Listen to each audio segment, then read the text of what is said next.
শুকিয়ে যাচ্ছে ফোরাত নদী। তবে কি কিয়ামতের আলামত? এখন থেকে প্রায় ১৫০০ বছর আগে কিয়ামত নিয়ে মোহাম্মদ সাল্লাল্লাহু আলাইহি ওয়াসাল্লামের বেশ কিছু ভবিষ্যৎবাণীর অন্যতম ছিল ফোরাত বা ইউফ্রেটিস নদীর বর্ণনা। আর সেই ভবিষ্যৎবাণী যেন আস্তে আস্তে দেখা যাচ্ছে ফোরাত নদীকে ঘিরে।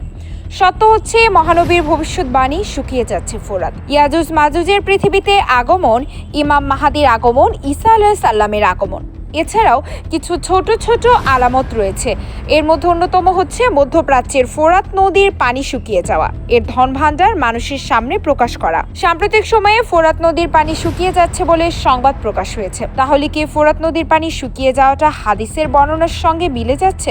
আসুন জেনে নেই ফোরাত নদীর পানি শুকিয়ে যাওয়ার ব্যাপারে হাদিসে কি উল্লেখ রয়েছে। ফোরাত নদীকে আরবিতে নাহরুল ফোরাত বলে, আর তুর্কিতে বলে ফিরাত। এই ফিরাত বা ফোরাত নদী দক্ষিণ পশ্চিম এশিয়ার একটি নদী। এটি তুরস্ক উৎপত্তি লাভ করে সিরিয়া ও ইরাকের ভিতর দিয়ে প্রবাহিত হয়ে দজলা নদীর সঙ্গে মিলিত হয়েছে এবং সাত আল আরব নামে পারস্য উপসাগরে গিয়ে পতিত হয়েছে। ফোরাত ও দজলা নদীর পানি ব্যবহার করে প্রাচীন মেসোপটেমীয় সভ্যতাগুলো বিকাশ লাভ করেছিল। প্রাচীন সুমেরীয়, বেবিলনীয় এবং আসিরীয় সভ্যতাগুলো বিকাশ লাভ করেছিল এই নদীকে ব্যবহার করে। এর মোট অববাহিকার মাত্র ৩০% তুরস্কতে অবস্থিত হলেও এর ৯০% পানির উৎস হলো তুরস্কের উচ্চভূমি।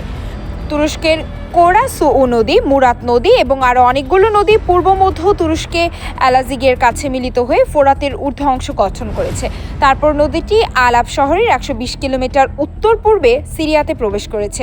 পূর্ব সিরিয়াতে এর সঙ্গে দক্ষিণ পূর্ব তুরস্ক থেকে আগত খবর নদী নামের একটি প্রধান উপনদী মিলিত হয়েছে।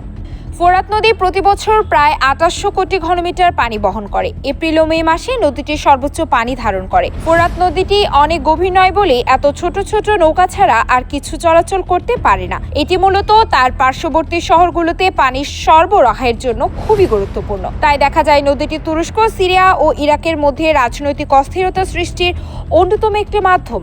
এই তিনটি দেশই জমিতে সেচ দেওয়া ও পানির অন্যান্য কাজের জন্য ফোরাতের উপরই নির্ভরশীল। তাই দেশগুলো নিজেদের স্বার্থে নদীতে বিভিন্ন বাঁধ নির্মাণ করে লাভবান হতে চায়।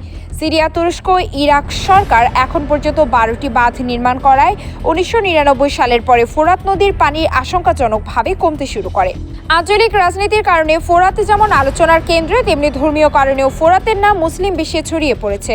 ফোরাত নিয়ে রাসূল সাল্লাল্লাহু আলাইহি ওয়াসাল্লাম খুবই গুরুত্বপূর্ণ ভবিষ্যৎবাণী করেছেন। এক হাদিসে রাসূল সাল্লাল্লাহু আলাইহি ওয়াসাল্লাম বলেছেন, অচিরে একটা সময় এমন আসবে ফোরাত নদী শুকিয়ে যাবে, তার থেকে স্বর্ণের পাহাড় উন্মোচিত হবে।